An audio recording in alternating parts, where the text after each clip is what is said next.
السلام علیکم ورحمۃ اللہ وبرکاتہ۔ پہلے پارے سے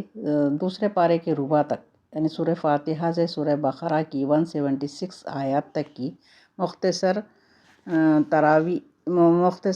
تشریح اس طرح سے ہے کہ یہ سورہ فاتحہ نماز کی ہر رکعت میں پڑھی جاتی ہے۔ دراصل یہ ایک دعا ہے جو اللہ تعالیٰ نے ہر اس انسان کو سکھائی ہے جو اس کتاب کا مطالعہ شروع کر رہا ہے۔ اس میں سب سے پہلے اللہ کی اہم صفات، خصوصاً تمام جہانوں کے رب ہونے، سب سے زیادہ رحمان اور رحیم ہونے اور ساتھ ساتھ انصاف کرنے والے کی حیثیت سے تعریف کی گئی ہے، اور اس کے احسانوں اور نعمتوں کا شکریہ بھی ادا کیا گیا ہے۔ پھر اپنی بندگی اور عاجزی کا اعتراف کرتے ہوئے اسے زندگی کے معاملات میں سیدھے راستے کی ہدایت طلب کی گئی ہے، جو ہمیشہ سے اس کے انعام یافتہ اور معقول بندوں کو حاصل رہی ہے، جس سے صرف وہی لوگ محروم ہوتے ہیں جنہوں نے اس کے راستے کو چھوڑ دیا ہے یا اس کی کوئی پرواہ نہیں کی ہے۔ دوسری سورہ بقرہ الف لام میم سے شروع ہوتی ہے، جس میں دعا کا جواب دیا گیا ہے کہ اللہ نے سیدھا راستہ بتانے کے لیے یہ کتاب اتاری ہے، اس میں کوئی شک اور شبہ نہیں۔ پھر بتایا کہ اللہ کے نزدیک انسانوں کی 3 قسمیں ہیں۔ ایک وہ جو اس کتاب پر ایمان لائیں اور اس کے احکام کی اطاعت کریں، یعنی نماز قائم کریں، اللہ کے راستے میں اپنا مال خرچ کریں، قرآن اور اس سے پہلے کی کتابوں پر ایمان لائیں، اور جو کچھ اللہ اور اس کے رسول محمد صلی اللہ علیہ وسلم بتائیں اس پر بھی ایمان لائیں، خواہ ظاہری حواس سے جانا جا سکے یا نہ جانا جا سکے، یعنی جنت، دوزخ، ملائکہ، آخرت اور دوسرے ان دیکھے غیبی حقائق جو اس کتاب میں بیان کیے گئے ہیں۔ یہ لوگ مومن ہیں اور یہی اس کتاب سے صحیح فائدہ اٹھا سکیں گے۔ دوسرے وہ ہیں جو اس کتاب کا حد دھرمی سے انکار کریں، یہ کافر ہیں۔ تیسری قسم کے وہ لوگ ہیں جو معاشرتی دباؤ اور دنیاوی فائدوں کی خاطر اپنے کو مسلمان کہتے ہیں، مگر دل سے اسلام کے قدروں کو نہیں مانتے، بلکہ اسلام کے باغیوں اور منکروں کی طرف جھکاؤ رکھتے ہیں۔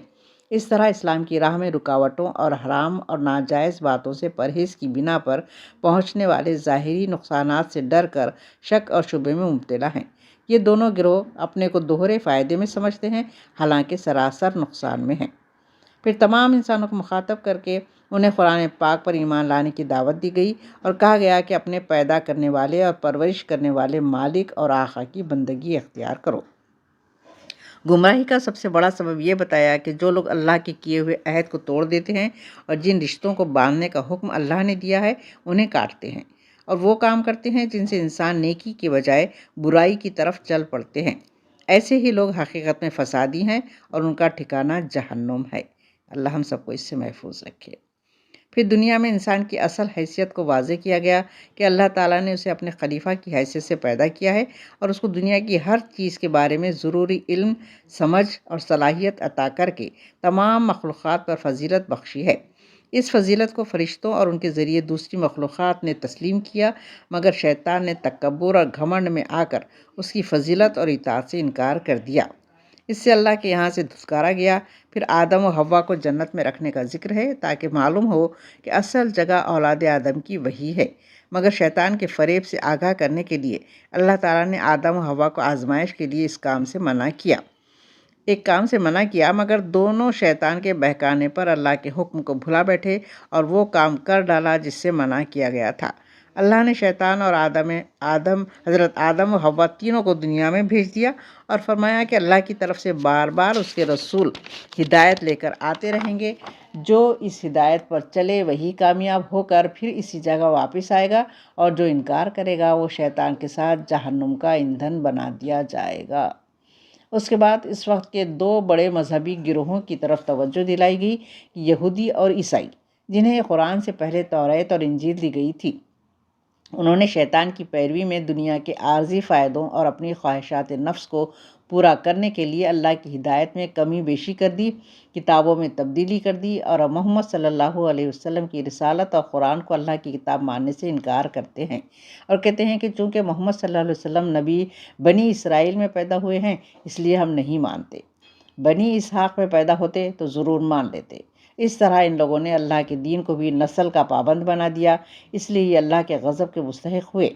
پھر ان کے دوسرے گمراہ کرنے والے عقیدوں کا ذکر کیا اور مسلمانوں کو تنبیہ کی کہ وہ ان کے جیسی حرکتیں نہ کریں، ورنہ وہ بھی گمراہ ہو جائیں گے اور قرآن سے کوئی ہدایت نہ پا سکیں گے۔ حضرت موسیٰ علیہ السلام اور ان کی قوم کے کئی اہم واقعات بیان کیے گئے ہیں کہ کس طرح اللہ نے انہیں اپنے انعامات سے نوازا، مگر وہ بارہا ناشکری، کج بحثی، منافقت کا ثبوت دیتے رہے اور اللہ کے احکام کو ہیرو بہانوں سے ٹالتے رہے۔ آخر اللہ نے انہیں عذاب میں گرفتار کر دیا۔ تمام انسانوں کی ہدایت کے لیے اہل کتاب یہودی اور عیسائی دونوں کی ایک اہم بیماری کا ذکر کیا گیا۔ یہ ایک دوسرے کی نجات کے منکر بن گئے۔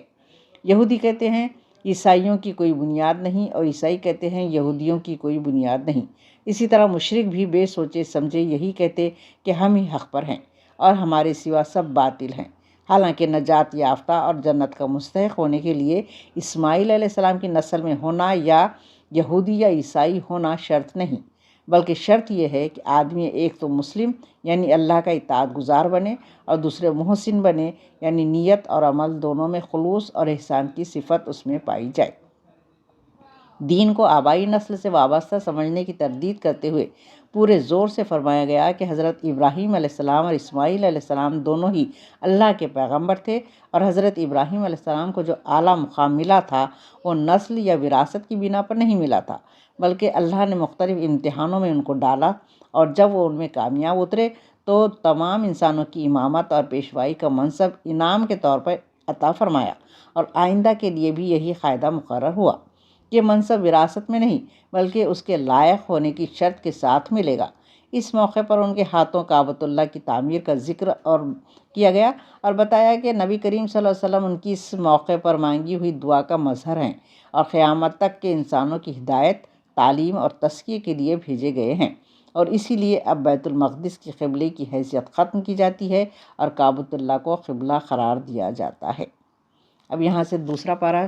شروع ہو رہا ہے، اور فرمایا گیا کہ تم مجھے یاد کرو، میں تمہیں یاد رکھوں گا، اور میرا شکر ادا کرو، کفران نعمت نہ کرو۔ اے ایمان والو، صبر اور نماز سے مدد لو، اللہ صبر کرنے والوں کے ساتھ ہے۔ اور جو لوگ اللہ کی راہ میں مارے جائیں انہیں مردہ نہ کہو، ایسے لوگ تو حقیقت میں زندہ ہیں مگر تمہیں ان کی زندگی کا شعور نہیں ہوتا، اور ہم ضرور تمہیں خوف و خطر، فاقہ کشی، جان و مال کے نقصانات اور آمدنیوں کے گھاٹے میں مبتلا کر کے تمہاری آزمائش کریں گے۔ ان حالات میں جو لوگ صبر کریں انہیں خوشخبری دے دو، یہ وہ لوگ ہیں جو جب انہیں کوئی تکلیف پہنچتی ہے تو کہتے ہیں کہ ہم اللہ ہی کے لیے ہیں، ہم اللہ ہی کے ہیں اور اللہ ہی کی طرف پلٹ کر ہمیں جانا ہے،